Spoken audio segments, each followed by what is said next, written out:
คูณและเวลา1 นาฬิการับฟังได้ทางสถานีวิทยุวัดฝายหินได้อีกครั้งหนึ่งในช่วงกลางดึกรายการคดีโลกคดีธรรมในช่วงนี้ผู้ดำเนินรายการคือกระผมรัตมภาพมาอยู่ที่สวนป่าสามัคคีธรรมบ้านสามัคคีหมู่5ตำบลบ้านผืออำเภอจอมพระจังหวัดสุรินทร์เพื่อมาเตรียมสถานที่จัดงานเปิดป่าฟังธรรมซึ่งจะจัดในเดือนธันวาคมเดือนหน้างานเปิดป่าฟังธรรมนั้นปรารภท่านผู้ฟังที่อยู่ในเขตพื้นที่ใกล้เคียงสวนป่าสามัคคีธรรมที่ยังไม่เคยสดับรับฟังธรรมะแบบสอดแจ้งที่ไหนมาก่อนและสถานที่แถบนี้ก็ไม่เคยมีพระแสดงธรรมเป็นล่ำเป็นสันจัดกิจกรรมไหว้พระสวดมนต์ทำวัดแสดงธรรมกล่าวธรรมสนทนาธรรมไม่ค่อยจะเห็นมีสักเท่าไหร่จะมีก็อยู่ในเขตเมืองเป็นส่วนมากเพราะฉะนั้น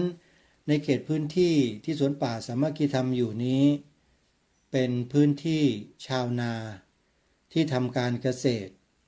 พอเสร็จจากหน้านาทุกคนก็จะทำหัตถกรรมเครื่องใช้ไม้สอยด้วยมือซึ่งในสมัยก่อนชาวนาในแถบนี้จะทอผ้าไหมเป็นหลักเราจะสังเกตได้ว่าสมัยก่อนถ้าใครเคยมาก็จะเห็นในแต่ละบ้านเกือบจะทุกบ้านเลยเขาจะปลูกต้นหม่อนเพื่อเลี้ยงไหมตัวเป็นๆเนี่ยโยมตัวเท่านิ้วมือเราเนี่ยเป็นหนอนผีเสื้อชนิดหนึ่งที่ให้เส้นใยที่มีคุณภาพที่สุดในโลกและสวยงามมนุษย์เราก็รู้จักนำเอาใยของไหมนี่แหละมาทอเป็นผ้าซึ่งถือว่าเป็นภูมิปัญญาของไทยแท้ๆเลยตระกูลของทางโยมพ่อหรือหลวงพ่อของอาตมาตระกูลทองแม้นเนี่ยเป็นตระกูลที่ทำหัตถกรรมพื้นบ้านใช้สอยเองไม่ว่าจะเป็นเครื่องใช้ไม้สอยอุปกรณ์อะไรต่างๆเครื่องไม้เครื่องมือคราดแอกไถหรือแม้แต่สิ่งที่เป็นภาชนะต่างๆก็ทำกันเองในหมู่บ้านแล้วสิ่งสำคัญก็คือเรื่องของการทอผ้าไหมถ้าใครต้องการจะเห็นการทอผ้าไหมลวดลายแบบเดิมๆแบบชาวบ้านเนี่ยมาดูได้ที่บ้านสามัคคียังพอจะมีให้เห็นให้ดูกันอยู่เครื่องไม้เครื่องมืออุปกรณ์ใช้สำหรับทอผ้าไหมนั้นก็ยังมีให้เห็นกันอยู่อาตมาภาพหรือกระผมเองก็เพิ่งจะได้รับของแจกของมอบให้เป็นเครื่องมือทอผ้าไหมโยมตัวกรอได้เป็นไม้ชิงชันเป็นไม้ชิงชันหรืออาจจะเป็นไม้พยุงก็ได้เป็นแก่นไม้พยุงแล้วก็ทำการขึ้นรูปแกะสลักขุดไม้ให้กลายเป็นกรอได้เพื่อจะใช้ทอผ้าไหมก็ได้เก็บรักษาไว้2 อันอยู่ที่กรุงเทพคุณโยมย่าศรีทองแม้นเป็นผู้มอบให้ถวายให้เพราะว่าโยมอายุมากแล้วปีนี้94ทำอะไรก็ไม่ค่อยไหวแล้วเพิ่งจะหยุดการทำงานในปีพระพุทธศักราช2567นี่แหละโยมคุณโยมยังเดินคล่องแคล่วยังไปไหนมาไหนได้สิ่งที่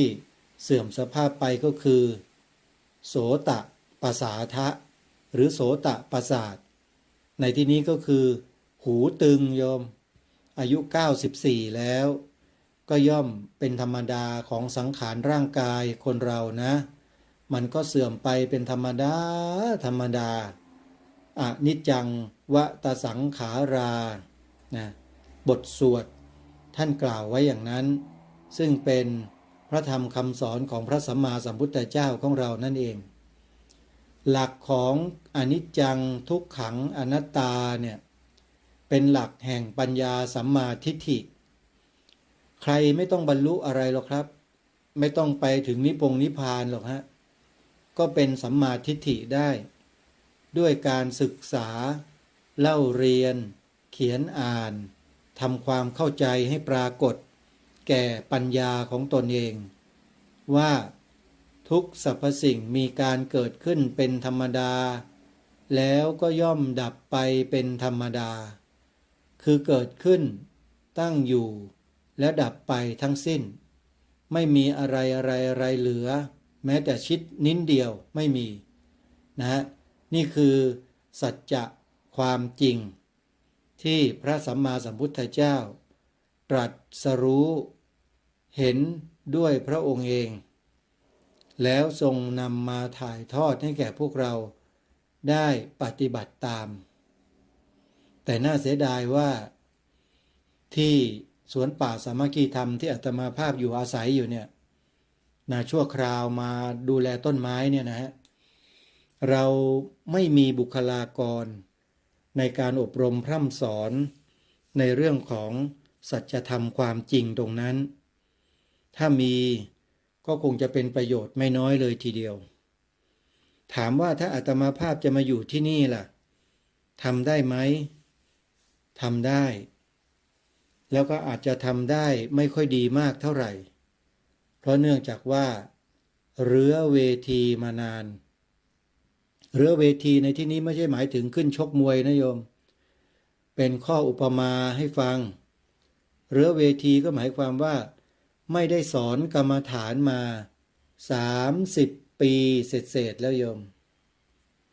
ในพรรษาแรกๆต้นพรรษา1พรรษา2พรรษา3เนี่ยยังได้อบรมพร่ำสอนสอบอารมณ์ให้กับโยคาวจรบ้างในบางโอกาสแต่ส่วนมากแล้วก็จะทำงานเกี่ยวกับเรื่องของสาธารณูปการมากกว่าก็เลยไม่ค่อยจะได้มีความเชี่ยวชาญชำนาญเฉพาะทางในเรื่องวิปัสสนาธุระแต่ถ้าถามว่าพอจะสอนได้ไหมสอนได้สไตล์คดีโลกคดีธรรมนะโยมไม่ใช่สอนเหมือนอย่างครูบาอาจารย์รูปอื่น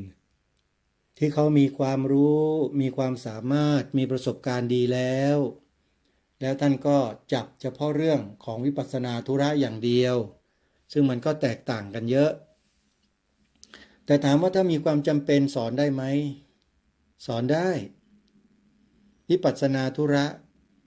ไม่มีอะไรเยอะไม่มีอะไรมากเพียงแค่สติสัมปชัญญะ2 อย่างให้ดีแล้วพิจารณาตามให้ทันเท่านั้นก็เข้าใจแต่ถ้าหากว่าตรงกันข้ามก็จะยากแก่การเข้าใจจะทำอะไรก็ไม่ประสบความสำเร็จเพราะฉะนั้นการที่คนเราจะเรียนรู้ธรรมจะสอนธรรมก็ดีหรือจะปฏิบัติธรรมสอนปฏิบัติธรรมก็ดีเนี่ยท่านผู้ฟังคนนั้นจะต้องมีความรู้ขั้นพื้นฐานอย่างน้อยต้องจบนักธรรมตรีนักธรรมโทจนถึงนักธรรมเอก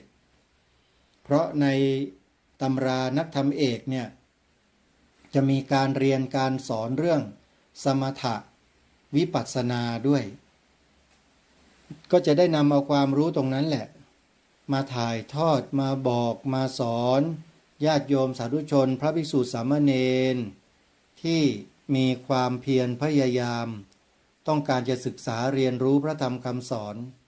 ก็สามารถที่จะถ่ายทอดความรู้นี้ให้แก่เขาได้เลยนี่คืออีกช่องทางหนึ่งที่เราสามารถจะศึกษาเรียนรู้สิ่งเหล่านี้กันได้ยังไงก็ตามสาธุชนก็ขอให้พวกเราตั้งอกตั้งใจกันนะมีอะไรที่พอจะศึกษาเรียนรู้พอจะทำความเข้าใจได้อย่ารอช้าเร่งรีบศึกษาเรียนรู้กันในวันนี้ที่สวนป่าสามัคคีธรรมก็มีการพัฒนาพื้นที่ โดยการตัดหญ้าทำความสะอาดสถานที่ที่รกรุงรังที่ยังไม่เป็นระเบียบเรียบร้อยเนี่ยให้ดูให้เป็นระเบียบเรียบร้อยมากยิ่งขึ้นแต่ก็ยังไม่ถึงกับ100%และวันนี้ก็ได้รับความอนุเคราะห์สนับสนุนกำลังแรงงานจากโยมอารีเฮมรำนำพาคณะเข้ามาตัดหญ้าแล้วก็ถางรกถางพงที่มันยังดูไม่เรียบร้อยให้ดูสะอาดตาซึ่งต้องขออนุโมทนาบุญกับโยมอารีเฮมรำที่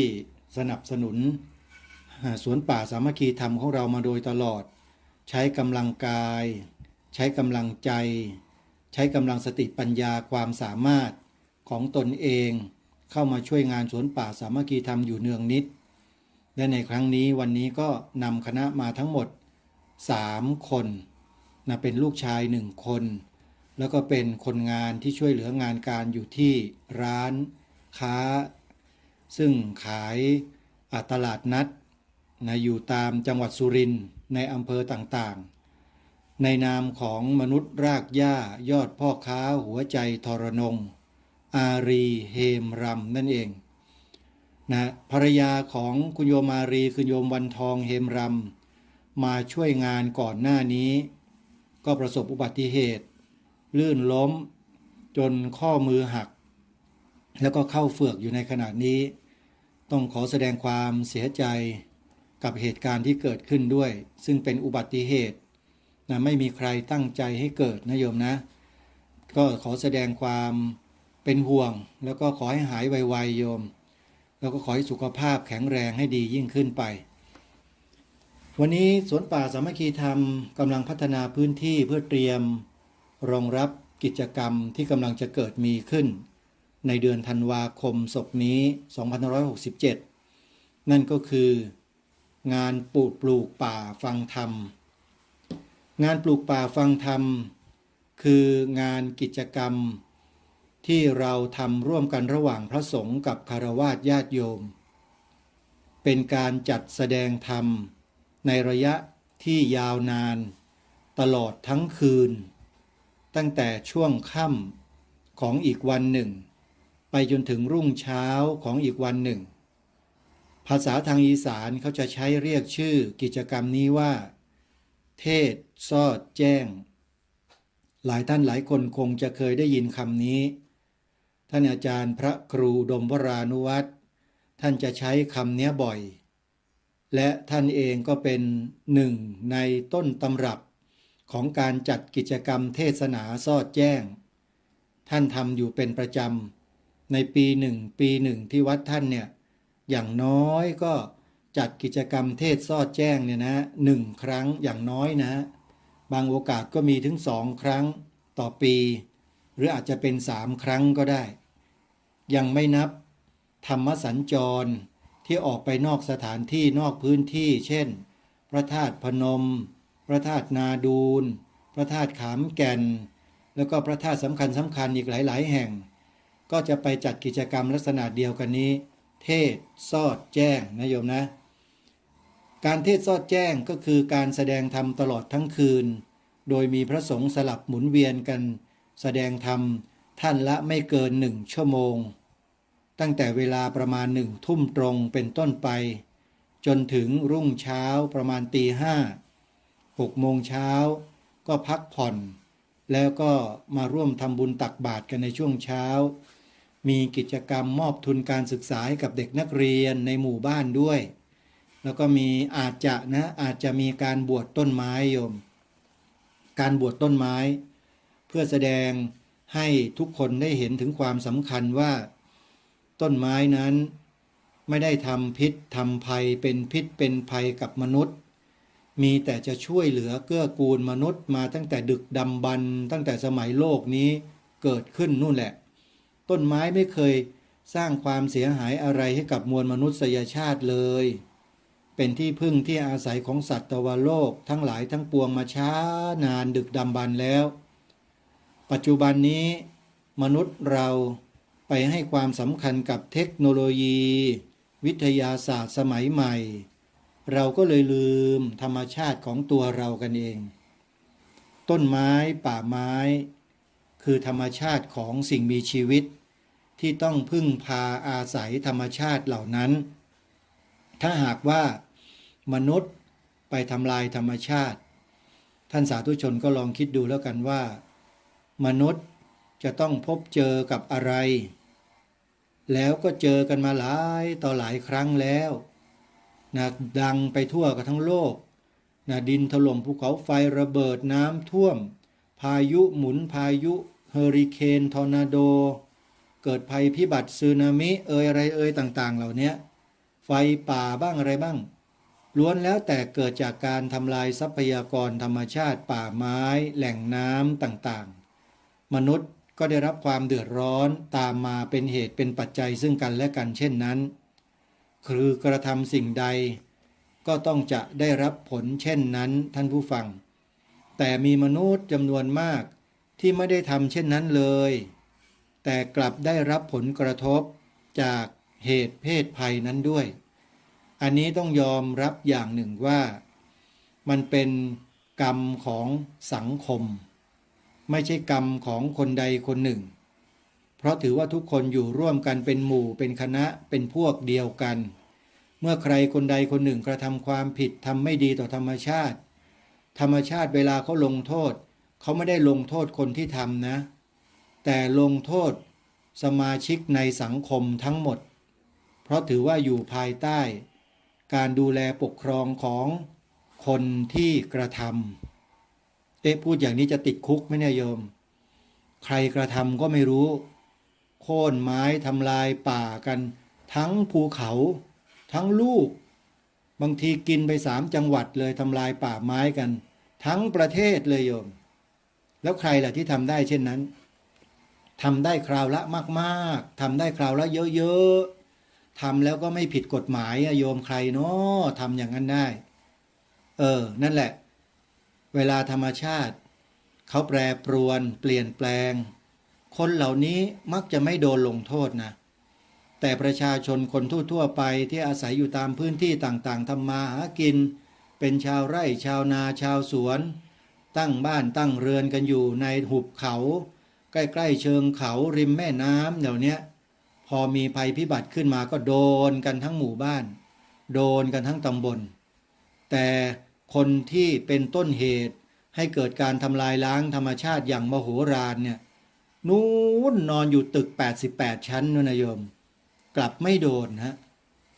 อย่างนี้เราจะว่ากันยังไงสาธุชนทุกท่านถึงแม้ว่าในปัจจุบันชาตินี้คนเหล่านี้จะนอนสุขสบายอยู่บนเตียงอันนุ่มนวลมีความสุขอยู่กับการเสพอารมณ์ต่างๆทางตาทางหูทางจมูกทางลิ้นทางกายหรือแม้แต่ทางใจก็ตามแต่เชื่อเถอะสัตว์โลกย่อมเป็นไปตามกรรมกระทำสิ่งใดไว้สิ่งนั้นแหละจะส่งผลให้ในปรภพข้างหน้าตายจากโลกนี้ไปแล้วเตรียมไปรับผลกรรมอันมหึมาในโลกหน้าได้เลยเพราะกรรมนั้นจัดสรรไว้ให้เรียบร้อยหมดแล้วยุติธรรมที่สุดก็คือยุติกรรมไม่ใช่ยุติธรรมนะโยมบางทียุติธรรมก็ใช้ไม่ได้สำหรับหมู่มนุษย์ในโลกทุกวันนี้นะต้องใช้คำว่ายุติกรรมคือยุติโดยกรรมใครทำกรรมอะไรไว้เช่นไรก็จะได้รับผลกรรมเช่นนั้นแล้วทวีคูณด้วยนะไม่ใช่ได้1ทำไป1แล้วจะรับแค่1นะฮะทำไป1แต่รับเป็นล้านๆนะอันนี้เรื่องจริงดูสิฮะขโมยของกระทำปาณาติบาตผิดศีลแต่ไปรับผลในนรกอย่างมากมายมหาศาลแสนสาหัสสากันกระทำอนันตริยกรรมตกนรกหมกไหม้ไม่รู้กี่พุทธันดรถึงจะเกิดมาเป็นมนุษย์กับเขาสักคนหนึ่งยากเย็นแสนเข็ญเหลือเกินโลกมนุษย์ใบนี้แตกไปแล้ว ก่อขึ้นใหม่แตกไปแล้วก่อขึ้นใหม่แตกไปแล้วก่อขึ้นใหม่อีกจำนวนหลายล้านครั้งมนุษย์ที่กระทำความผิดอนันตริยกรรมอย่างรุนแรงยังไม่ได้มาบังเกิดเป็นมนุษย์เลยยังอยู่ในนรกนะจนกว่ากรรมมันจะหมดนะโยมใช้กันไปเถอะนะถ้าใครต้องการจะรู้ว่ามันเป็นยังไงก็ลองทำดูสิโยมแล้วเดี๋ยวพอตกไปก็รู้เองแหละไม่มีใครบอกเราได้หรอกว่าในนรกบนสวรรค์มีลักษณะอาการเป็นอย่างไรสัมผัสได้ไหมเรารู้ได้เฉพาะคำบอกเล่าแต่ความจริงแท้เนื้อแท้ของภพภูมิเหล่านั้นเนี่ยเรารู้ได้เฉพาะหน้าคือรู้ได้เฉพาะตนมีแต่เรานั่นแหละที่รู้ได้และอีกผู้หนึ่งที่ทราบถึงสาเหตุแห่งการไปการมาต่างๆของสัตว์โลกเนี่ยนะใน31ภูมิเนี่ยมีอยู่องค์เดียวที่รู้ได้เนี่ยองค์ที่มีพระนามว่าพระสัมมาสัมพุทธเจ้าทรงรู้แจ้งจริงๆรู้ชัดรู้แจ้งรู้ลึกรู้ครอบคลุมรู้ทุกสิ่งทุกอย่างเพราะพระองค์ทรงมีปัญญาที่โมโหฬารเลยที่ว่าสัพพัญยุตญาณญาณปัญญาแห่งความรู้ในสรรพสิ่งทั้งหลายทั้งปวงไม่มีที่สิ้นสุดรู้ทุกอย่างจริงๆทำไมบรรพบุรุษไทยของเราจึงเคารพศรัทธาในพระสัมมาสัมพุทธเจ้าล้นหลามทำไมอันนี้น่าคิดท่านผู้ฟังทั้งที่ชนเผ่าในประเทศไทยของเราสมัยก่อนพุทธกาลน่ะก่อนพุทธกาลนะฮะก็ยังมีการไหว้บรรพบุรุษมีการทำพิธีกรรมประกอบพิธีกรรมไม่แตกต่างอะไรจากมนุษย์ในทั่วโลกอื่นๆที่เขาทำกันคือเชื่อภูเขาศรัทธาภูเขาเคารพภูเขาต้นไม้เคารพทิศต่างๆเคารพแม่น้ำดวงอาทิตย์อะไรต่างๆเนี่ยถือว่ามีเทพเจ้าเป็นอะไรต่ออะไรแล้วก็ไหว้ศาลตั้งศาลต่างๆบวงสรวงทำอะไรต่างๆบำบวงเนี่ยบรรพบุรุษบรรพชนไทยเราในสมัยอดีตนู้นดึกดำบรรพ์นานแสนนานมาเท่าไหร่เขาก็ทำกันมาแบบนี้เพราะอะไรเพราะว่าเขาเชื่อในธรรมชาติเหล่านั้นเขารู้เขาเห็นเขาสัมผัสได้และเมื่อเขาทำแล้วเขาก็ประสบความสำเร็จตามที่เขาตั้งใจและปรารถนาไว้ได้เขาจึงสืบสานวัฒนธรรมจารีตประเพณีอันดั้งเดิมของเขาเอาไว้เพราะเห็นว่าสิ่งที่พากระทำกันมานั้นเนี่ยไม่ได้เสียหายอะไรแต่เป็นการดีด้วยซ้ำไปว่าเป็นการกระทำความกตัญญูกตเวทีต่อบรรพชนของตนเองจึงมีการไหว้การบวงสรวงการบำบวง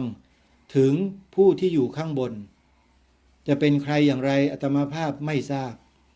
แต่ในตำรับตำราในวิชาการอะไรต่างๆที่เขามีจารึกบันทึกประเพณีวัฒนธรรมต่างๆของชนเผ่าไทยในอดีตเขาก็บอกชัดเจนนะมีการไหว้บรรพบุรุษหรือภาษาที่เรามักจะนำมาใช้กันว่าไหว้ผีกันนะโยมนั่นแหละจริงๆแล้วคำว่าผีเนี่ยไม่ใช่เป็นคำที่น่ากลัวนะเป็นคำที่หมายถึงบรรพบุรุษของคนนั้นๆนะเพราะฉะนั้นนักวิชาการนักวิชาเกินในสมัยนี้บางคนน่ะชอบมาดูถูกดูหมิ่นคนไทยเราว่านับถือผีมาบลูรี่มาด้อยค่ามาอะไรทับถมอ่ะพูดแต่ละคำว่านับถือผีดูเหมือนเขามันจะไม่ดีอย่างนั้นแหละให้กลับความรู้สึกเสียใหม่ท่านผู้ฟังการนับถือผีของบรรพชนไทยของเราเนี่ยไม่ใช่ผีตาโบมาหลอกคนแล้ววิ่งหนีกันไม่ใช่เราอย่าไปคิดอย่างนั้นผีคำนี้ในสมัยโบราณน่ะหมายถึงบรรพบุรุษแต่เขาใช้คำสั้นๆเรียกว่าผีสางเห็นไหมผีสวงปู่สวงย่าสางสมัยก่อนโบราณเนี่ยคนอีสานเนี่ยเขาใช้คำว่าปู่สังกษาย่าสังกสีโยมเขา เขาใช้คำนี้กัน แล้วก็ทำเครื่องเส้นไหว้บูชาบอกกล่าว แล้วก็อยู่ร่วมกันมาอย่างมีความสงบสุขร่มเย็นมาโดยตลอดตั้งแต่ดึกดำบรรพ์มาแล้วใครที่ได้ฟังรายการคดีโลกคดีธรรมในช่วงที่ผ่านมาจนถึงวันนี้เนี่ยก็จะทราบถึงประวัติความเป็นมาของชนเผ่าไทยของเราในสมัยดึกดำบรรพ์เป็นอย่างดีว่ามีการบวงสรวงบำบวงมีการไหว้บรรพบุรุษบรรพชนไหว้ผี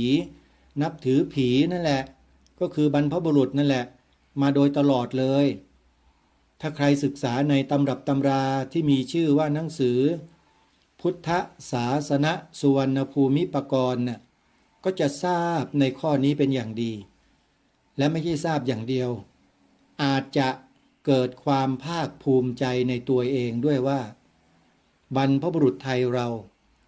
มีรากเหง้าอันมายาวนานมากถ้าจะจับไปจริงๆแล้วเนี่ยมีมาตั้งแต่มนุษย์ต้นกลับนู่นน่ะปู่สวงย่าสางตามที่คัมภีร์พุทธศาสนสุวรรณภูมิปกรณ์ได้บันทึกไว้แล้วการบันทึกหนังสือเล่มนี้ไม่ใช่บันทึกลอยๆว่าเอาเองไม่ใช่นะแต่ได้มาจากลายลักษณ์อักษรที่จารึกอยู่แผ่นกระเบื้องจานเมืองคูบัวจังหวัดราชบุรีท่านผู้ฟังนี่คือสิ่งที่ทางรายการกำลังนำมาเสนอต่อท่านผู้ฟังแล้วก็นำเสนออย่างต่อเนื่องที่ผ่านมาแต่ในช่วงนี้เนื่องจากว่าไฟฟ้าไม่มีนะไฟฟ้าดับที่สวนป่าสามัคคีธรรมเนี่ยใช้แสงอาทิตย์แปลงพลังงานเป็นไฟฟ้า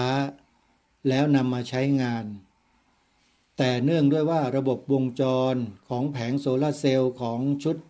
อุปกรณ์ต่างๆเนี่ยมีความเสื่อมเสียหายไปบางส่วนก็เลยใช้งานไม่ได้เรียกช่างเข้ามาช่างก็ถอดอุปกรณ์ไปทั้งยวงเลยโยมพอถอดไปอย่างนั้นแล้วไฟมันก็ไม่มีแล้วสิทีนี้ทำอะไรกันไม่ได้แล้วก็ต้องปล่อยให้สภาพมันเป็นอยู่อย่างนี้แหละอยู่กันแบบมืดๆเนี่ยเลยโยมถึงได้ประกาศบอกญาติโยมเมื่อวานนี้ว่าจะมีผู้ใหญ่ใจดีเศรษฐีใจบุญท่านใดบ้างเนาะจะเป็นเจ้าภาพติดตั้งระบบโซลาร์เซลล์ที่มีมาตรฐานให้กับสวนป่าสามัคคีธรรมได้ใช้ให้เกิดประโยชน์หน่อยนะโยมนะไม่รู้ว่าจะมีใครบ้างที่พอมีกำลังแล้วตั้งใจจะสร้างแสงสว่างให้เกิดขึ้นในสวนป่าสามัคคีธรรมเนี่ยโยมถ้ามีก็บอกผ่านไปยังท่านอาจารย์พระครูสมุวิสุวัตวัดฝายหินก็ได้บอกผ่านไปทางท่านพระอาจารย์ประหลัดประเสริฐวัดหนองกายก็ได้ฝากบอกไปทางท่านพระครูสมุนิติศาสตร์ญาณิสโรวัดบ้านปลาคูนที่ตำบลท่าหาดยาว101ก็ได้หรือจะเป็นหลวงพ่อพระครูสุวรรณวิจิตรเจ้าอาวาสวัดสามชุกอำเภอสามชุกจังหวัดสุพรรณบุรีก็ได้หรือจะเป็นอาจารย์พระครูดมวรานุวัฒน์วัดศรีอุดมวงศ์พระครูจริยสารธรรมเจ้าหน้าอำเภอนาด้วงเจ้าอาวาสวัดป่าจริยธรรมก็ได้หรือจะเป็นครูบาอาจารย์รูปใดก็ได้โยมเมื่อโยมได้ยินได้ฟังแล้วบอกท่านอาจารย์พระครูปริยัติโพธิธรรมท่านพระครูคอยจะช่วยค่ากระแสไฟฟ้าช่วยตั้งโซลาร์เซลล์ให้กับรายการคดีโลกคดีธรรมอะไรโยมก็ว่าไปเดี๋ยวท่านอาจารย์พระครูครูบาอาจารย์ต่างๆท่านก็ช่วยกันเก็บสะสมแล้วก็เดี๋ยวจะมาสร้างโซลาร์เซลล์กันได้โยมอันนี้ขอฝากไว้นะใครที่เป็นผู้ใหญ่ใจดี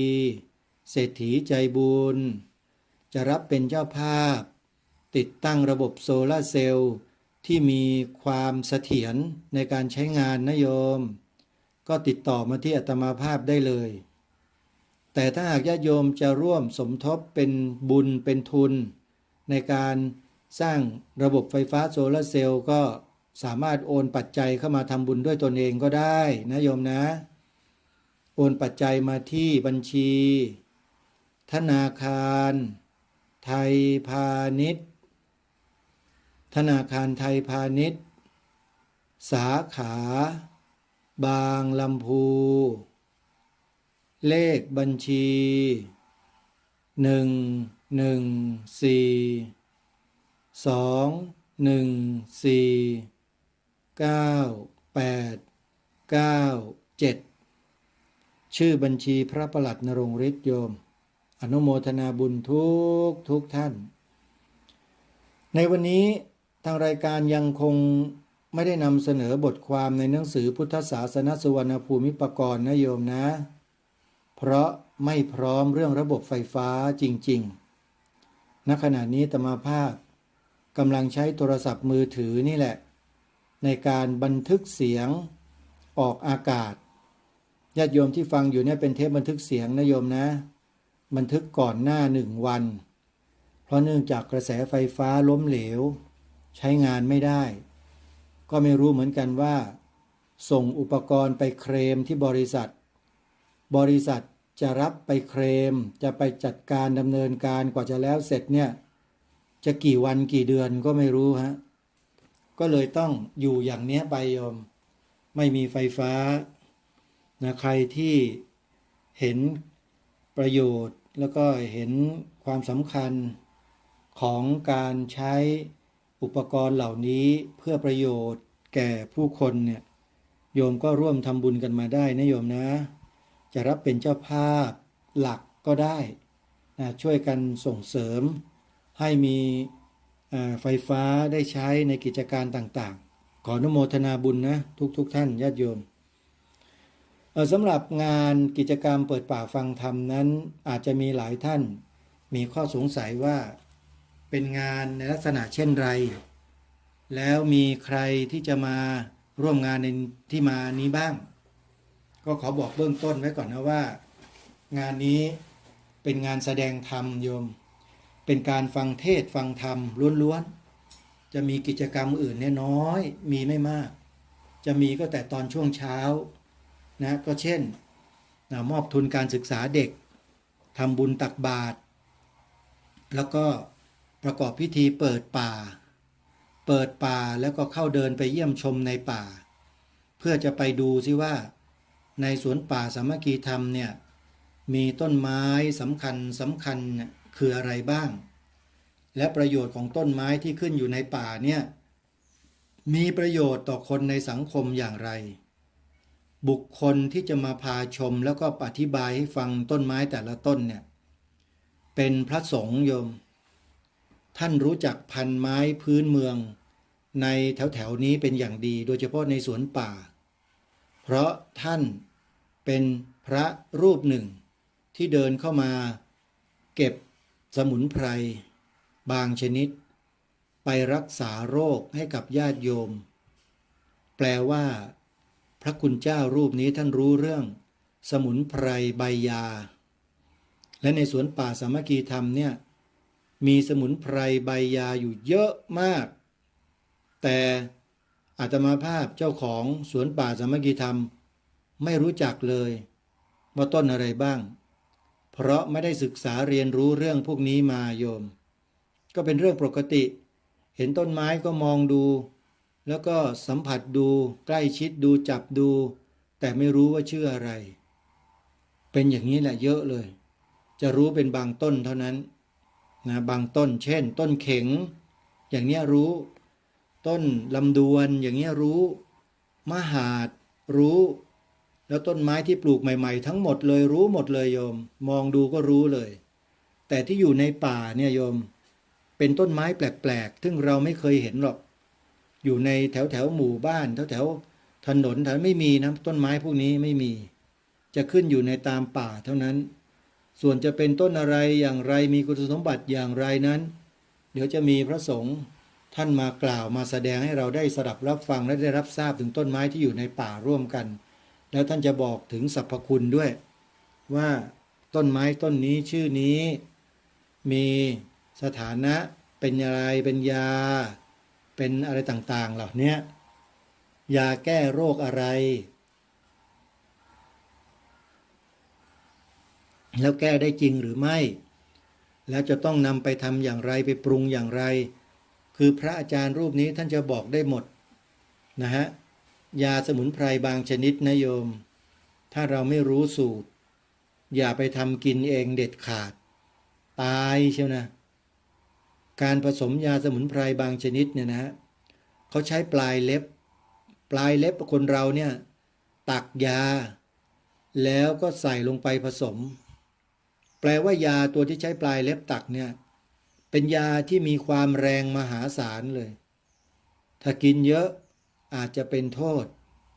ถ้ากินแบบสดถ้ากินแบบสดคือกินคนเดียวนะ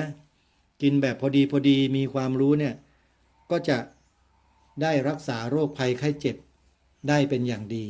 เพราะนั้นการใช้ยาสมุนไพรโยมถ้าไม่รู้สูตรไม่รู้ตำรับตำราหรือไม่รู้ความหมายในการใช้ยาเนี่ยอย่าไปเสี่ยงนะโยมนะ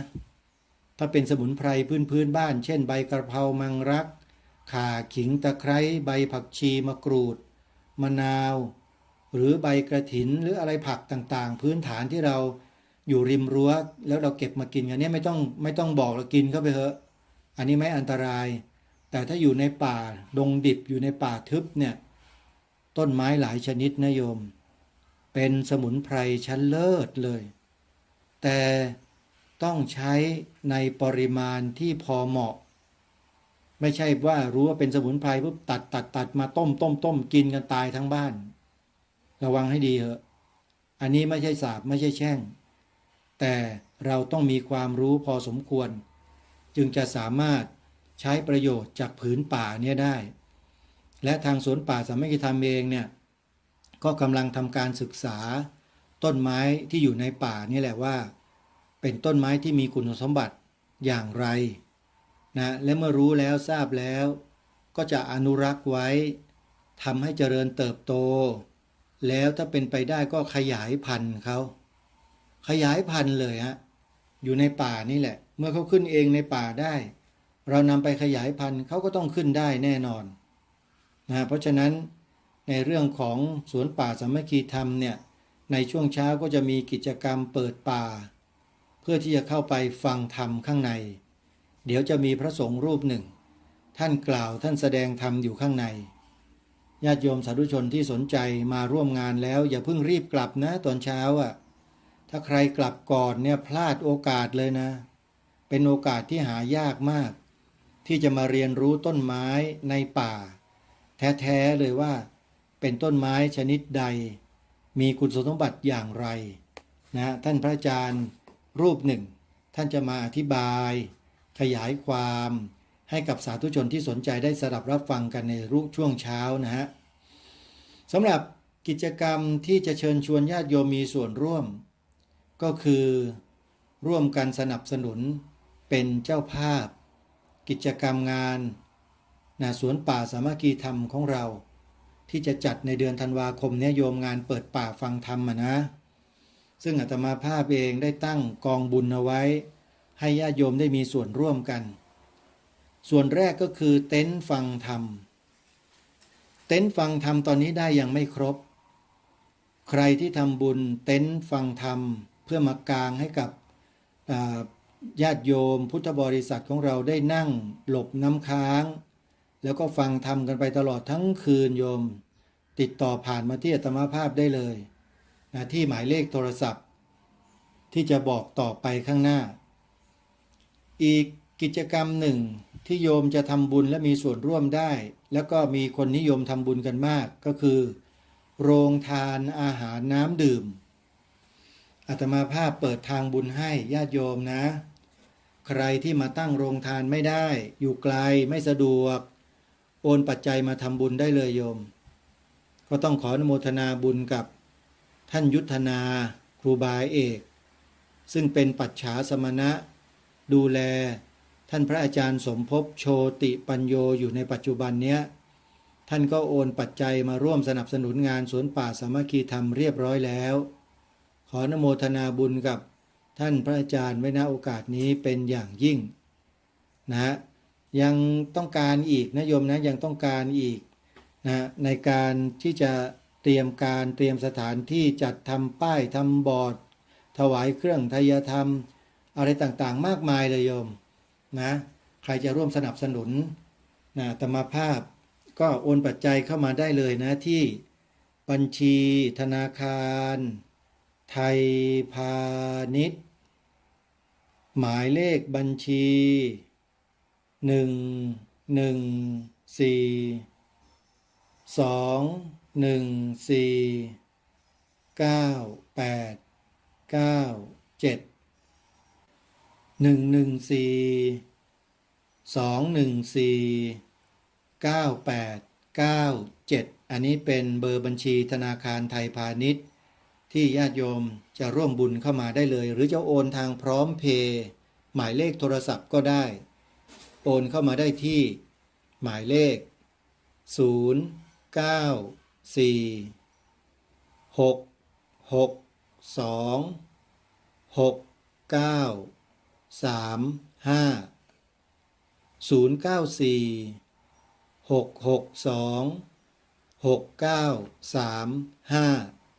อนุโมทนาบุญกับญาติโยมที่ฟังรายการอยู่ที่เชียงใหม่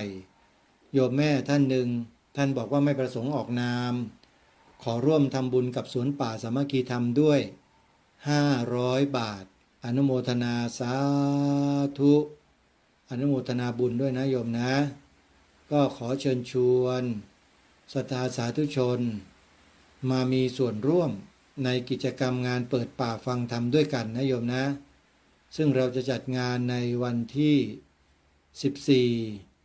14-15 ธันวาคมศกนี้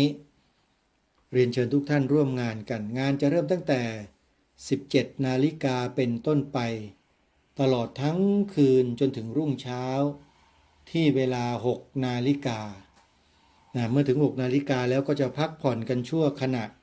เพื่อให้ทุกคนนั้นได้รีแลกซ์ได้ยืดเส้นยืดสายล้างหน้าล้างตาแต่คิดว่าคงจะไม่มีใครจะอาบน้ำสักเท่าไหร่หรอกโยมเพราะว่าอากาศที่เนี่ยมันเย็นนะอากาศเย็นนะ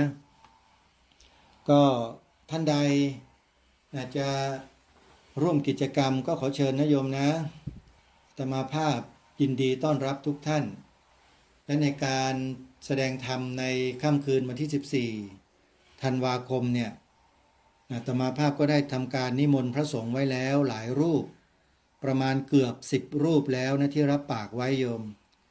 ยังมีอีกไม่กี่รูปที่อาตมาภาพจะต้องโทรศัพท์เข้าไปเพื่อแสดงความประสงค์ให้ท่านมาร่วมกิจกรรมในครั้งนี้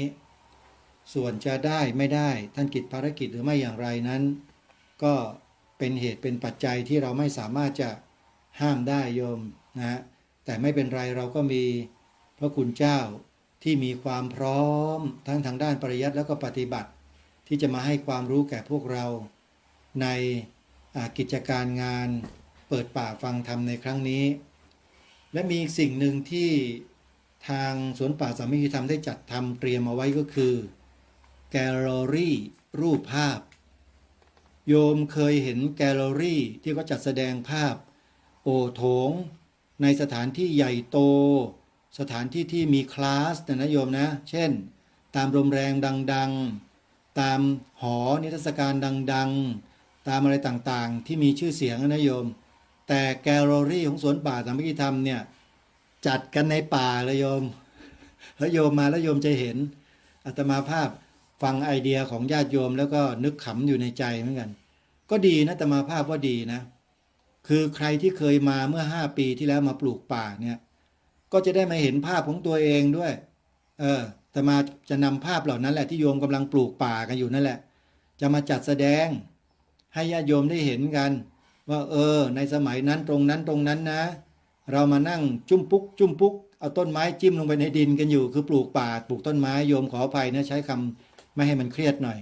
นะว่าเป็นใครยังไงใส่เสื้อใส่หมวกสีอะไรยังไงคนทุกคนจะจำตัวเองได้หมดแหละ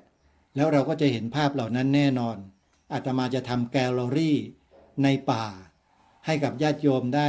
รับชมกันด้วยแต่ทำไม่เยอะนะทำไว้นิดๆหน่อยๆไม่มากหรอกเพราะว่าเห็นว่ามากันแล้วก็น่าจะให้มีอะไรให้ได้ชื่นอกชื่นใจได้เห็นตัวเองเมื่อ5 ปีที่แล้วกันนิดนึงนะครูบาอาจารย์เราที่เป็นพระสงฆ์เนี่ยเห็นเกือบทุกรูปเลยโยมเห็นเกือบทุกรูปเลยมีแต่พระอาจารย์ชรัตน์มั้งรูปหนึ่งที่ จะมองเห็นแต่ข้างๆกำลังถือไมค์พูดอยู่นะแหมตากล้องเจ้ากรรมก็ไม่ถ่ายท่านพระอาจารย์ให้มันเต็มๆซะหน่อยจะได้เห็นกันชัดๆนะเดี๋ยวมาคราวนี้จะต้องบอกตากล้องว่าถ่ายให้ชัดๆนะบุคคลสำคัญอย่างพระสงฆ์เราเนี่ยต้องถ่ายให้ได้ทุกรูปเลยนะไม่งั้นไม่ได้หรอกแล้วก็ญาติโยมเราก็เหมือนกันพยายามจะให้ตากล้องเนี่ยถ่ายทุกมุมทุกคนให้ได้ให้หมดนะฮะแต่ก็ไม่ใช่ทั้งหมดหรอกโยมก็อาจจะได้สัก50-60%นะก็อย่าตำหนิกันก็อย่าลืมนะโยมมาที่งานโยมอาตมาจะทำแกลเลอรี่ในป่าไว้ให้ญาติโยมเดินชมกันแต่อย่าเดินชมเพลินไปสะดุดตอไม้เขานะโยมนะเพราะว่าที่สวนป่าเราเนี่ยทางคนงานทางเจ้าหน้าที่จิตอาสาเข้ามาพัฒนาพื้นที่ไว้บางทีอาจจะตัดกิ่งกิ่งไม้อะไรเนี่ยมันคาอยู่กับดินมันอาจจะมีบ้างเวลาเดินเวลาจะเหินก็ต้องระมัดระวังนะชื่อว่าป่าแล้วเนี่ยโยมความปลอดภัยนั้นมีไม่มากนะมีไม่มากจึงต้องใช้ความระมัดระวังให้เยอะๆเพราะมันมีไม้หนามไม้อะไรอยู่บ้างด้วยแล้วที่โดดเด่นเลยก็คือเข้าไปแล้วห้อยตรงเตงเนี่ยนะโยมเข้าไปแล้วอย่าตกใจนะโยมไม่ได้หมายถึงกระสือนะโยมเถาวัลย์ฮะที่สวนป่าสามัคคีธรรมเนี่ยเถาวัลย์เพียบเลยโยมนะเด็กๆบอกว่าแกทำยังไงก็ได้ให้เถาวัลย์มันมีน้อยๆลงนะจะไปบอกตรงๆก็ไม่ได้ให้เขาคิดเอาเองพูดแค่นั้นอาตมาก็กลับเข้าที่แล้วพวกเจ้าหน้าที่คนงานและอะไรเขาก็จัดการของเขาเองเขาจะทำยังไงแบบไหนอาตมาไม่ทราบนะฮะแต่พอกลับมาดูอีกทีนึงอ้าวเถาวัลย์หายไปไหนหมดเด็กมันบอกย้ายขึ้นไปบนสวรรค์หมดแล้วว่างั้นทำยังไงก็ไม่ทราบก็ไม่อยากจะรู้หรอกก็ดีบอกงี้ให้ญาติโยมเวลามาแล้วจะเดินเข้าป่ากันง่ายๆหน่อยนะที่นี่อยู่ได้ด้วยน้ำบาดาลแต่เชื่อไหมโยมว่าน้ำบาดาลที่ขุดมา5 ปีนี้แล้วเนี่ยเริ่มไม่พอใช้แล้วสิแล้วมีอยู่แค่บ่อเดียวเท่านั้นด้วยนะอาตมาภาพจึงได้บอกบุญญาติโยมไปครั้งหนึ่งแล้วว่าใครจะรับเป็นเจ้าภาพขุดบ่อบาดาลตั้งเสาเพื่อตั้งแท้งน้ำแล้วก็ทำแผงโซลาร์เซลล์สูบน้ำใครจะรับเป็นเจ้าภาพขอเรียนเชิญเจริญพรญาติโยมที่ใจบุญมีบุญคนนั้นนะเป็นคนที่มีบุญมากๆเลยนะเนี่ยทำตามที่พระสัมมาสัมพุทธเจ้าสอนเป๊ะเลยโยม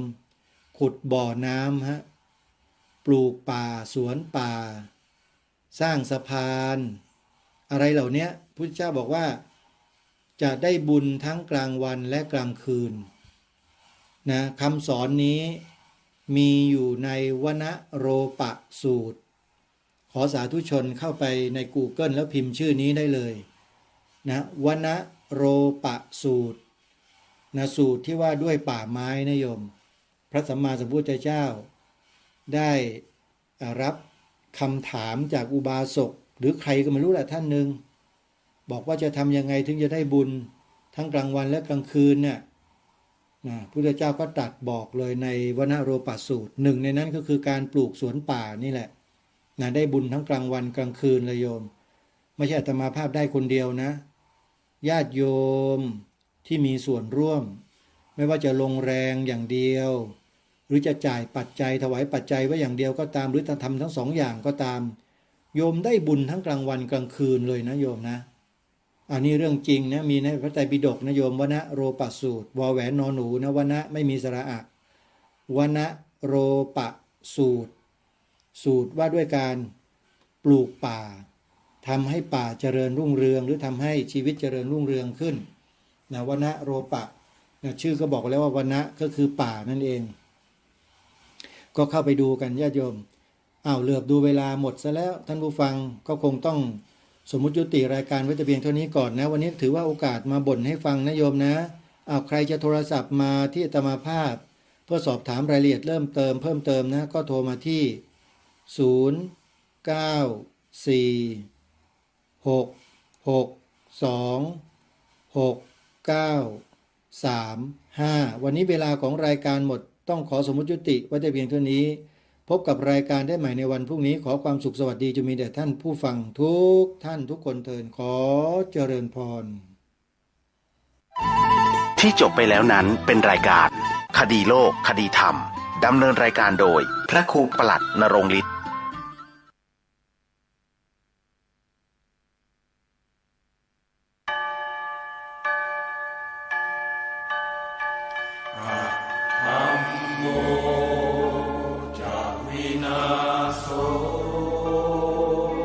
สวนป่าสามัคคีธรรม บ้านสามัคคีตำบลบ้านผืออำเภอจอมพระจังหวัดสุรินทร์ขอเชิญสาธุชน ร่วมงานเปิดป่าฟังธรรม